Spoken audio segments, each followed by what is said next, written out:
Minutes in the future, though perhaps not as few as implied by circumstance, a peregrine mendicant trundles precious cargo beneath the gleam of the celestially ominous.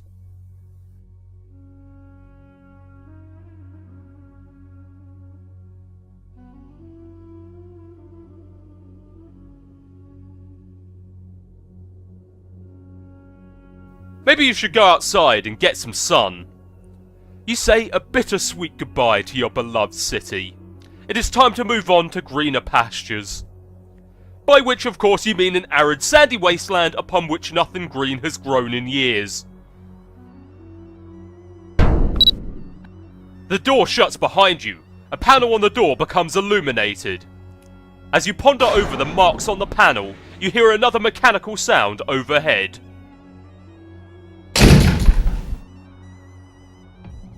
The LCD panel appears to have a touchscreen interface. Curiously prod the funny-looking spirograph. It appears the funny-looking spirograph room is locked.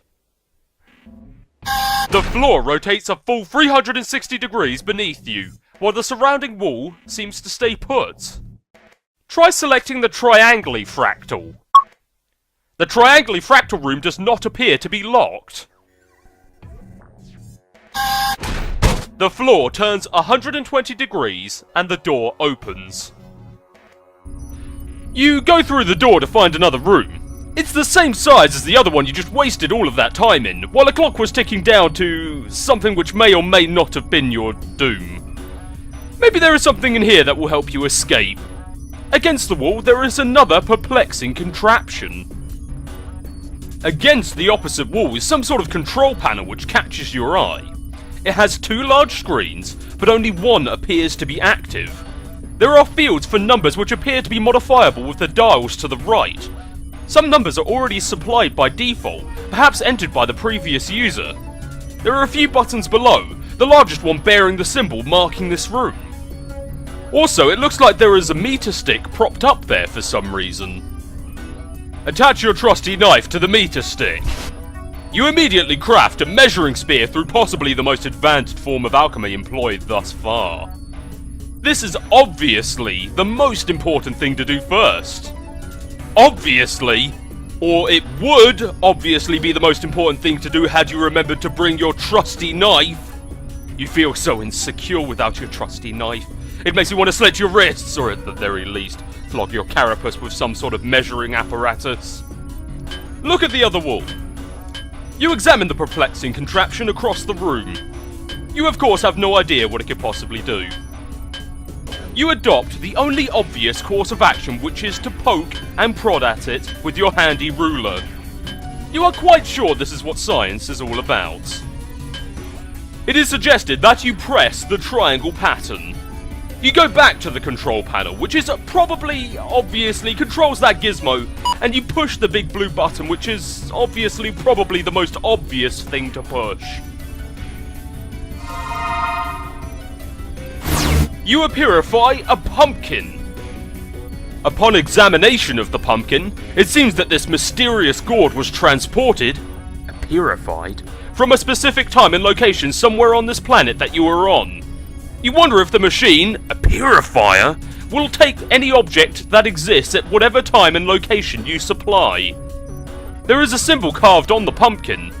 You don't know what it means, and you doubt it will ever prove to be relevant in any way. You consider dining on the ripe flesh of the plump vegetable, but your curiosity about the apirifier gets the better of you. You try to sneak a nibble from the pumpkin nonetheless. You move on to examine the attractive green buttons. The icon for the one on the left is that house shape you've seen plenty of times before.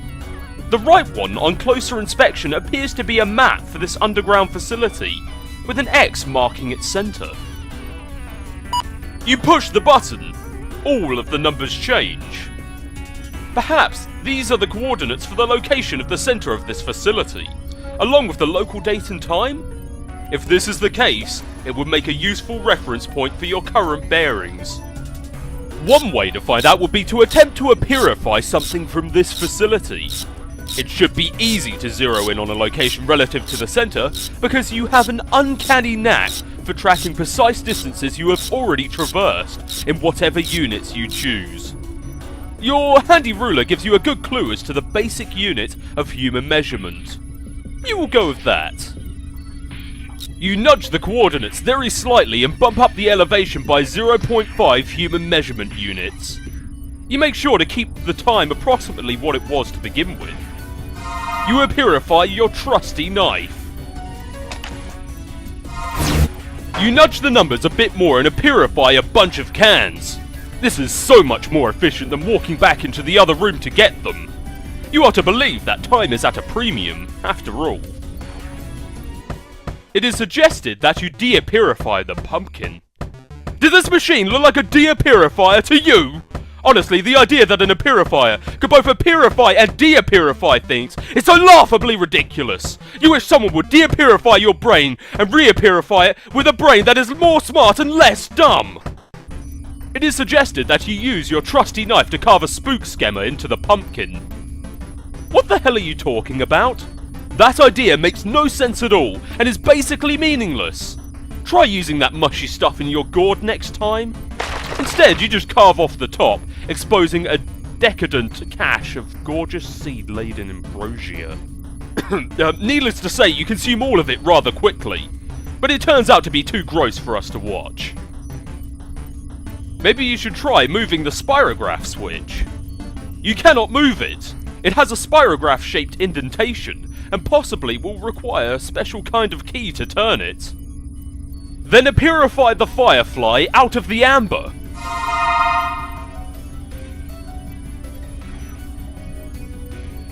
You release your blinky new friend. You will give her a name when something suitably whimsical occurs to you. Adjust the time dial to purify the rotten pumpkin. You and Serenity consider new ways to waste more time with the purifier. You are assuming she is a girl firefly, even though you are not really sure that fireflies can even be girls. You target the extremely tasty rotten pumpkin that was sitting in the other room hours ago.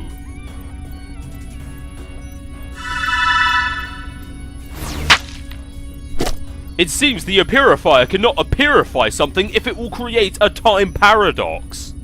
A gelatinous ghost pumpkin purifies and quickly dissolves into a pile of unappetizing sludge. Serenity blinks a message of urgency.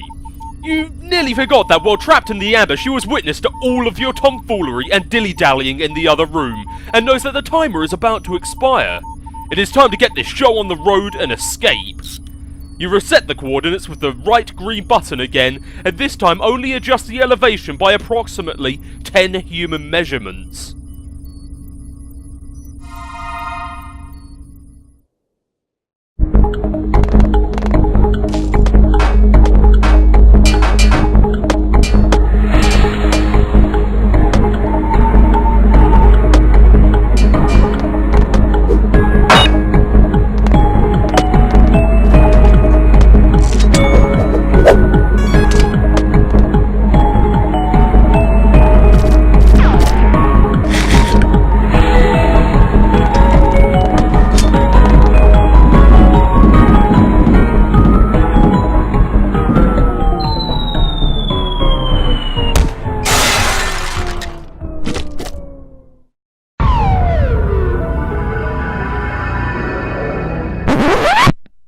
You attempt the rare and highly dangerous 5 times cliffhanger combo, and fail. We are doing it, man. We are making this happen.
Dear John, you are no doubt reading this as a handsome and strapping young man. Why, the man grit needed to lift the book itself is a sign of your maturity, not even to speak of the wisdom needed to grasp the nuance of Sassacre's time-tested mischief.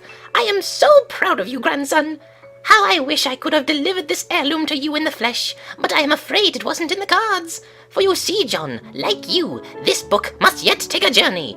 Its journey will end on the final day of my life, and even then will continue some, though I suppose that will be up to your father. Perhaps he will discuss it with you one day when he and you are ready. But it is your journey I am writing about, to wish you luck. There will come a day when you will be thrust into another world, and once you arrive, that is only the beginning. You will soon delve even deeper into a realm of warring royalty in a timeless expanse, a realm of agents and exiles and consorts and colonel sprites, of toiling underlings and slumbering denizens, a realm where four will gather, the heir of breath, the seer of light, the knight of time, and witch of space, and together they will ascend. John, if only you knew how important you were! I regret my passing came so early in your life, and yet I feel in my heart we have already met. But what I know for sure is that we will meet again. Until then, John, I do hope your father keeps you well fed. With love, Nana. P.S.